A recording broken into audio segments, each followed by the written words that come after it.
welcome back to Let's Play Final Fantasy V. Last time, the pirates drank all the beer. This time, we've made the purchases we need to, and I got all the treasure that we needed last time, so now we can head on out of here and move on to the Wind Shrine. We weren't trying to leave you here, you're the one with the boat, dude. Alright, so as far as equipment goes, I bought one broadsword, and everyone already had leather armor, and I bought 2 leather helmets to go with it. We have 2 pairs of leather shoes at this point. So let's see, we are going to leave you with those, and Galuf, we can give him the broadsword. He is... Go, and leather shoes for you. He has the second most amount of strength of our characters at the moment. And you a pair of leather shoes. Now, we are missing one piece of headgear, and we do need some better weapons, but we will be getting those before too long here. They're in the upcoming dungeon, so let's just head right over there and start working on it. Do I have it yet? I don't have it yet. You can press the Y button on your Super Nintendo controller if you want to do a map, but we don't have the map yet. So, okay, we can run into a battle first. There's a bunch of enemies. You want to see how they die? Sure, we'll kill them. Yeah, the enemies at the start of most video games doesn't really matter. You just kill them and they die. Not much in terms of strategy that we need to do. There we go. And we're in the Wind Shrine. First things first, let's head over to the left here. We want to talk to everybody over here. And I guess the king did bring some people with him. But they don't seem particularly useful. What are they doing down here? Oh. Well, that's great. Yeah, what about him? He hasn't come back yet. And what are you guys doing here? Why aren't you there with him? Not very good guards, are they? Then again, none of these guys look particularly like soldiers. Those blonde ones are the same sprite as we see for scholars throughout the game, or book guys. Thanks. Why aren't you a nice pirate? That's going against type. Yep. Monsters raided the shrine, we ended up fleeing to this room, and you left the king! Oh, it's being controlled by a machine, huh? Suddenly stop responding to our commands. For some reason, I can't move around this point. I think there's an invisible character there. Weird. Please take this with you. Got 5 potions. Drink the water, it will revitalize you. There we go. So there's a free healing point there. Second dungeon. I already got 2 free healing points. That's great. They don't do that throughout the whole game, so don't you worry about it. I think the first floor, I don't think there's very many battles, if any, on that floor. But as we continue through, there will be some more. There's a tent. Nothing particularly challenging. Enemies all fall down at this point to our normal attacks. Here's a save point. Use a tent or a cabin. Tent restores 1000 HP and 100 MP. Cabin restores you fully. We will be getting cabins later on. We want to go to the right first. Over on the right, we have a leather helmet. And you can't press the R or L buttons in the equiption menu to switch to other characters, unfortunately. Most of the strategy I provide for this game will still be usable on other versions of Final Fantasy V. It's just this is the version I'm most familiar with. And we've got, I think, the only 2 enemies in this area. White Snake and a Black Goblin. If you're going to fight any of the enemies in here, I'd make it the Goblin because they can drop some leather shoes if you want those, but they only provide 1 defense, so it's not really worth going after. But, and here, you can kind of see over on the right, there's a boss there. You could walk all the way around and do the loop, or you could go through that secret passage and pick up another broadsword. That'll be nice. Alright, so I want to give that one to Ferris. And which one's better? The dagger? The dagger is better. So we'll give you that one. Make sure everyone is in the front row. Doesn't look like we need to heal any because I'm not right next to a save point. I will make a save state instead, though I think that's an empty room. Okay, it's not another save point. Thought it was another save point already. Anyway, let's approach this guy. This is kind of the first boss of the game. As I said before, hold down the button to execute commands instantly. That breath attack will deal, I think, 1/4 of your maximum HP. It's not really too much to deal with at this point in the game. There is some strategy required for this boss fight, and it'll potentially show itself off in a moment. I might be able to kill him beforehand. It's one of the advantages to buying the extra broadsword over not. Nope. Oops. Oh, I missed. Okay, so at this point, everyone's just going to potion because once he gets out of this form, he either can't take damage or he counterattacks or something, I don't know.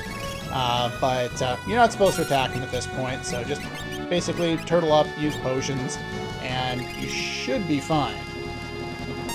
And eventually he will come out of this form, and we'll be able to attack him once more. So just wait for everyone to build up, and eventually he will come out of his form. And immediately use that. That's why you have to use your potions, because you don't want to end up dead because of it. And that was the thing, is if I had gotten the one more attack in, I figured he was dead. Sometimes you can get lucky and the extra broadsword will make the difference between having to use all those potions, so I don't find it particularly Mold Wing. So there's another new enemy in here. Okay. So buying the broadsword for 280 gil is kind of worth it because it saves you 4 potions, which what cost 40 each or something like that, 20 each, whatever they are. I don't know. But it's kind of worth it. Maybe not. You don't have to buy it by any stretch. I would buy the armor, though. What do we have here? Mana Wizard. Okay, we have some more weird enemies. And they didn't even get a turn. Cool. Bart's gained a level. Alright, I will be running from all future enemies in this area that aren't new, but that doesn't matter because we're at the end of the area anyway. Yeah, we saw that in the intro, even though I was kind of talking about other things at the time. It's shattered, huh? Well, speaking of things that I had intended on mentioning at an earlier point, I'm going to show off most of the glitches that I know of in this game. At least, you know, the accessible ones, not the ones that are ridiculously, you know, you have to walk a certain step path and get to this point and then you get something or something like that. But there's one that I wanted to mention. It's the item overflow glitch.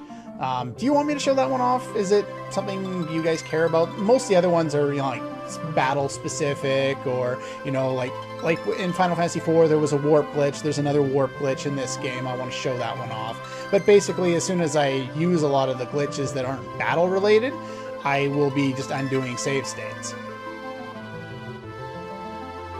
Anyway, kind of keep these areas in mind for later because they tell you where some of the other crystals are located, and that's kind of important. The Spirit of Earth. And even though this crystal's already dead, we get this Spirit of Wind. Now, they do all this. They never really talk about this again. I guess you could call this the crystals choosing these 4 warriors as their champions to protect themselves or something. I'm not exactly sure. But anyway, we get the blessing of the crystals at this point, and that pretty much starts us on our quest. Oh. The king. You are the Chosen Warriors.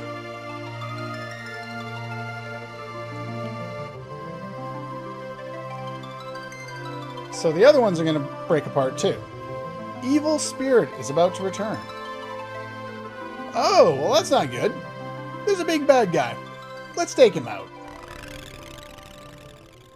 What exactly is that? Protect the crystals.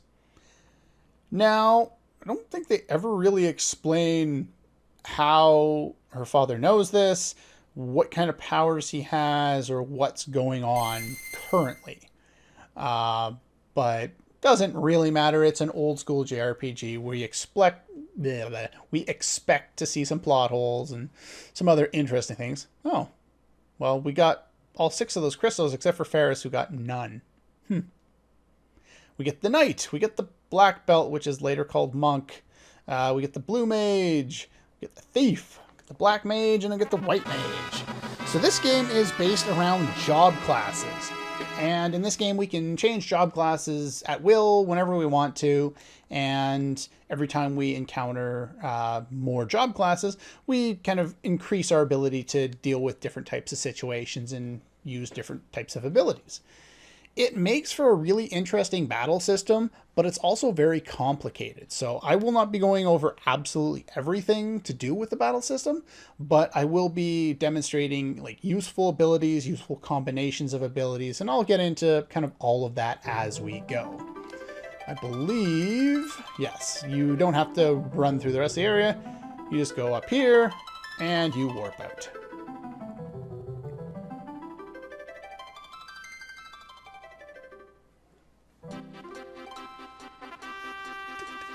I love this theme. This is kind of the opening theme kind of deal.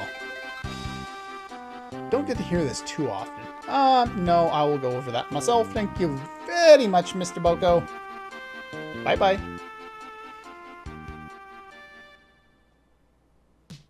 Alright. So we now have access to job classes. So the way it works in this game is if you take a look at our stats don't actually increase as we gain levels. Our stats are modified based on our level and the job we're in. So these are our basic strength, agility, vitality, and magic power. Those are set. They will not change throughout the whole game. Bartz has the highest strength. Lena has the highest magic power. Gullif has the most vitality. And Faris has the most balanced stats, the highest overall stats. His stats are, if you add them all up, they're higher than everyone else's, and he has the most agility as well. So, with that being said, I'm going to kind of build my characters around these minor differences in stats. And the way we're going to do that is with the different job classes. As you can see, they called it Black Belt, and now it's a Monk, so. Alright, so basic overview of the job classes. The Knight, heavy armor wielding. The Monk, high damage output. Doesn't equip any weapons, is bare-fisted. Does a lot of damage. Has innate counter, which is very good. Thief can steal, can see hidden passages, and very importantly, has the auto caution ability, which means no back attacks. And in a game where that can be very deadly, that's a very good thing. White Mage does exactly what you think it would do. The Black Mage does exactly what you think it would do. And the Blue Mage is introduced for the first time in the Final Fantasy series in this game. The Blue Mage is basically broken.